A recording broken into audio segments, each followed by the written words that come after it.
So hi everyone, I'm Jackie Keats, I'm NCT and hypnobirthing practitioner, and I'm here with Emma Spillane, who is a breech specialist midwife and consultant midwife at Kingston Hospital. So thanks again, Emma, for joining us. And we're going to talk about all things breech today. And I thought we could whiz through maybe a little bit about the history of breech birth, just in a bit of a nutshell, and talk through the plan. So if a woman woman's baby were in a breech position at 35 weeks, what would her option and what would it look like? What would she be offered? Things like that. When would a cesarean birth definitely be needed? Could a woman have a breech birth at home? If she had a cesarean birth, how could that look, and how would a breech birth look? Just a bit of a rough idea. And if there's time, maybe we could take a look at the extra checks a breech baby may need afterwards. So yeah, of course. Hi Jackie, thank you for having me. So I guess where to start would be, as you say, with the history of breech birth, and that really practice changed as a result of one research study. It was a multi-centre trial that was comparing outcomes for breech babies born vaginally and born by cesarean section. It's known commonly as the term breech trial, and it was published in the year 2000, and it changed practice pretty much literally overnight, more so than any other study has ever managed to do with practice.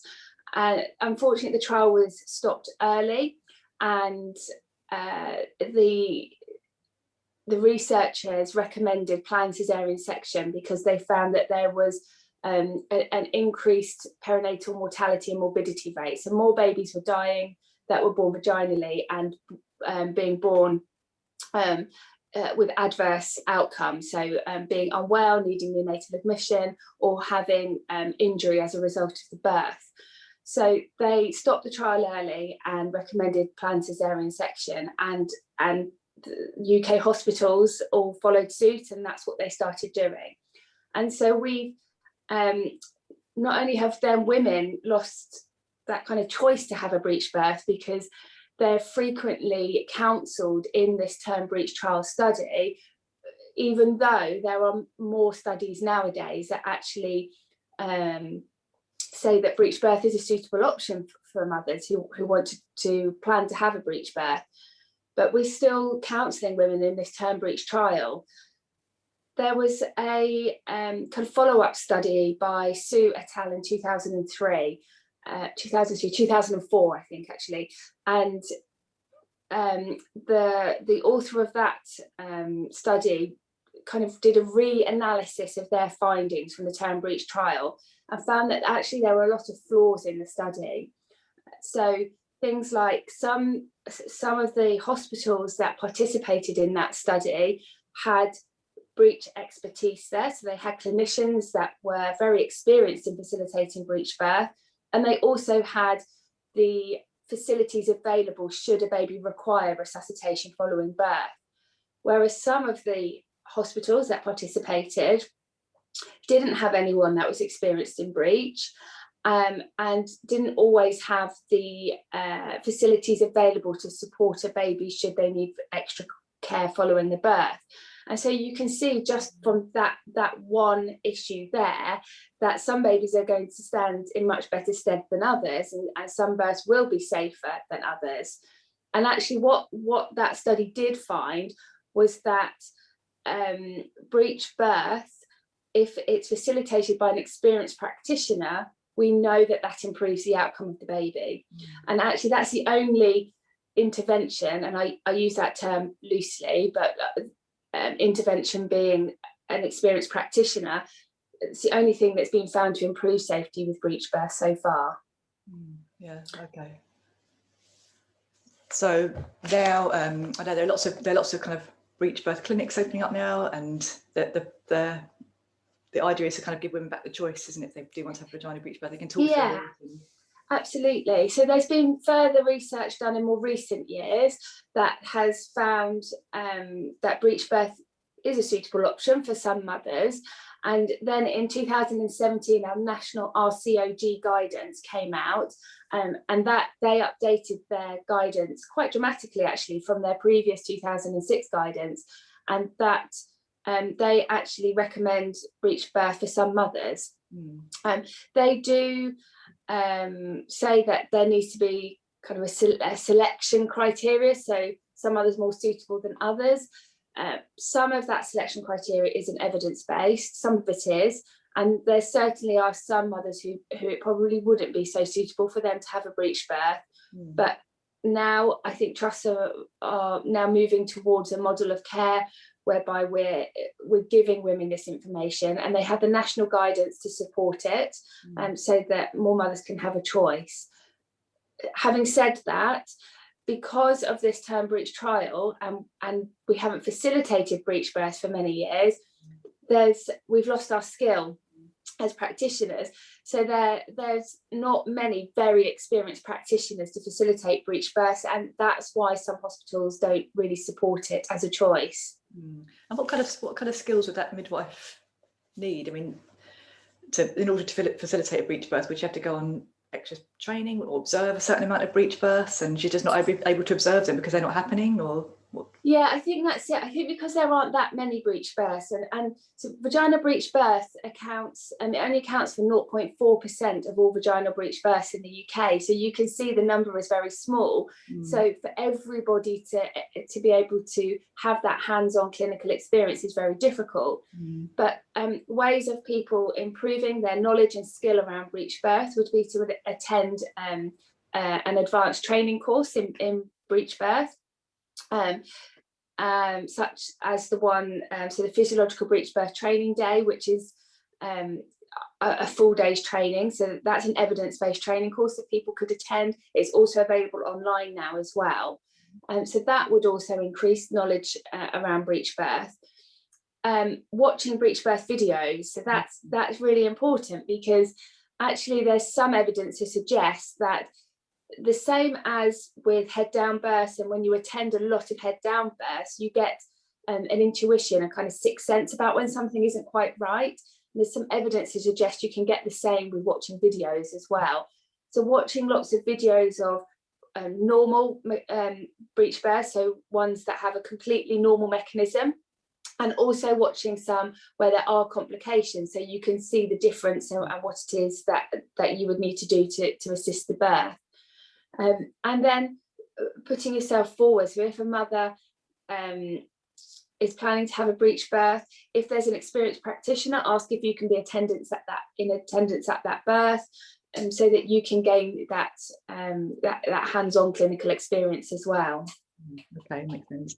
And if a woman were a baby were in breech position at 35 weeks, what may it look like for her? Like, what things could be offered to her, and in what scenario would it be recommended that she definitely had a cesarean birth versus not? And how could that kind of look?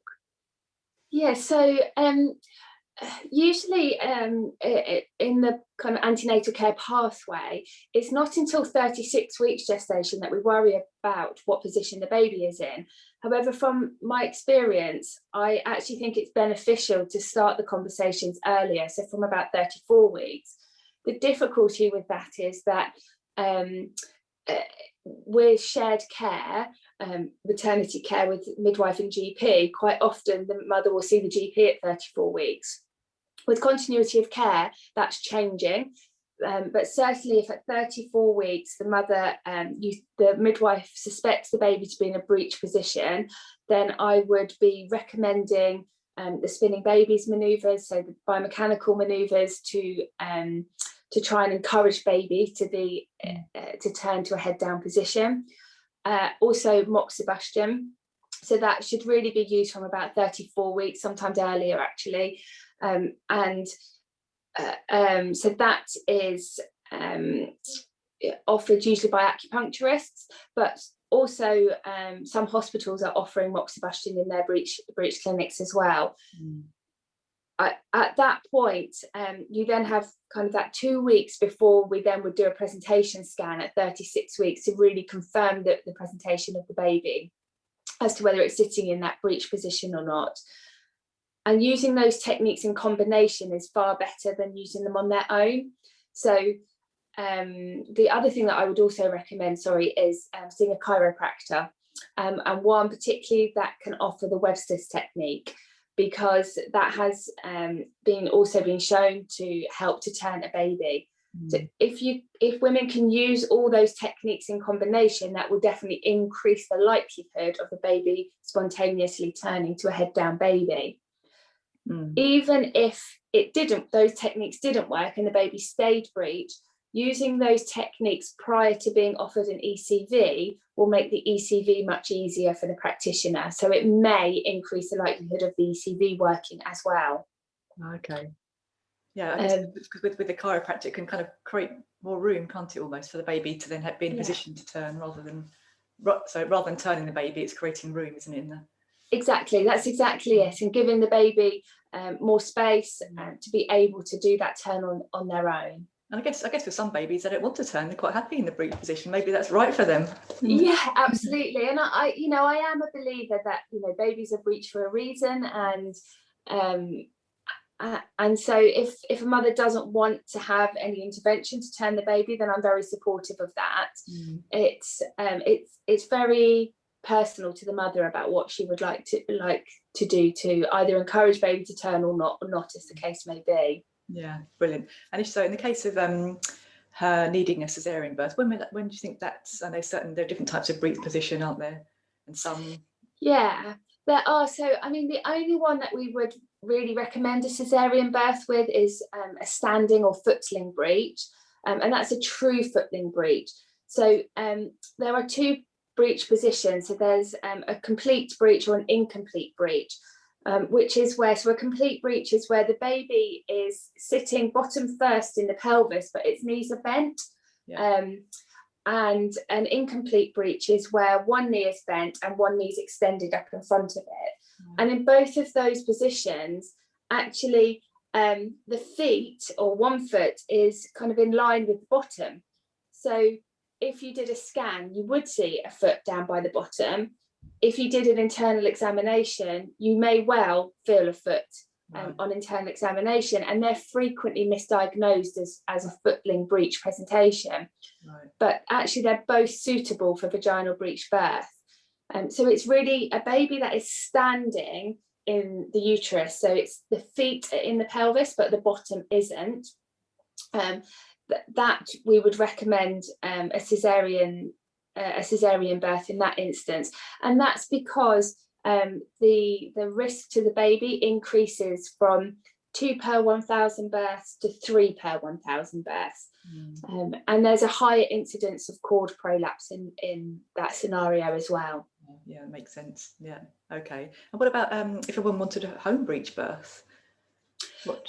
So we recommend hospital in birth with facilities available in case the baby required some resuscitation following the birth. We know that babies born in the breech position do have a slightly increased chance of requiring some assistance with their breathing following the birth.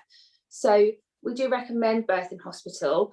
Having said that, it is a mother's choice, and should she wish to have a breech home birth, then I would highly recommend having an experienced practitioner supporting that birth at home. So it'd have to be someone who'd be willing to be on call, wouldn't it, really? Yeah, absolutely. Yeah, okay. And if a woman had a cesarean breech birth, so we talked a little bit before about Kingston very open to keeping it as personalised as possible and delayed cord clamping and that kind of thing. Yeah, absolutely. And all of that is still possible with a cesarean birth, and it doesn't have to be, it's still a birth experience. It doesn't matter how your baby's born. I think women will choose the right birth option for them, and a cesarean can actually be a really lovely experience as well. And you can choose the music that you would like to have on in theatre. Some hospitals will enable the mother to dim the lights in theatre. You can have the screen dropped so you can watch your baby being born if that's something you would like to do. You can take photos of baby in theatre, and the anaesthetists, I find, are always amazing at doing that. They're in prime position to be able to do it, and they're usually very willing to take a camera and take those personal pictures for parents if they want to. Absolutely, delayed or optimal cord clamping can be offered as well. There's no reason why the baby can't have that. And skin to skin in theatre, that baby can be passed to mum either under the drapes or once the cord has been clamped and cut, just come over straight onto mum's chest. So that's something that can definitely be supported. Oh, wonderful. Yeah, great. And so what extra checks would a baby have following breech? Do they have to have their hips checked? And things like that. How would that look for the baby? What kind of... So the only extra check that a breech baby would have is an ultrasound scan of their hips when they're 6 weeks old. Right. And that's because there is some evidence to suggest an increased likelihood of something called hip dysplasia. And that's to do with how well the hip joint stabilizes, so how well the kind of the ball joint fits into the socket. Right. And it's not the birth that causes it, it's actually just being in the breech position. So even if the baby was born by cesarean, or if the baby spontaneously or not spontaneously turned with an ECV after 36 weeks, because the baby's been in a breech position at 36 weeks gestation, then all those babies would be referred for a hip scan. Yeah. The incidence of hip dysplasia is very low. I've not come across it in my practice before, but I have heard of other mothers where it's happened, actually with head down babies as well. Okay, brilliant. Thanks. That's a nice, lovely overview. I suppose one last thing to finish off on would be the Optibreach. You about that? So the Optibreach study is a study being run by Dr. Sean Walker, who I work with at Breech Birth Network, and she's doing a fantastic study. It's a feasibility study looking at whether care with an experienced breech team is safer than standard care in a hospital. And so there are a number of hospitals which are participating in the Optibreach study. We at Kingston are one of those. And if you go onto the Optibreach website, which is www.optibreach.org.uk, you can go and see a list of sites that are participating. So if mothers are looking for support to have a vaginal breech birth, it's a great website to look at, because actually they may be able to transfer care to one of these hospitals to get support from a team of midwives and obstetricians who are supporting breech birth. And they will all have had the extra training. So they will have done the Breech Birth Network online physiological breech birth training. Okay, fantastic. So lots of options there, a lot more now. Yeah, brilliant. Thank you so much. Anything else we've missed? Anything we've missed, do you think, or would be helpful for women to know? I mean, I could talk about breech all day, literally. No, I don't think so. I think for me, if women are looking for support, then fine, I would always recommend being cared for by practitioners that have either attended extra training or have experience in facilitating breech birth. But it is an option for women, and they shouldn't be pressurised into having a cesarean birth if that's not what they wish. Perfect. I think it's a perfect way to end it. Thanks so much, Emma. Most welcome. Thanks a lot. Okay.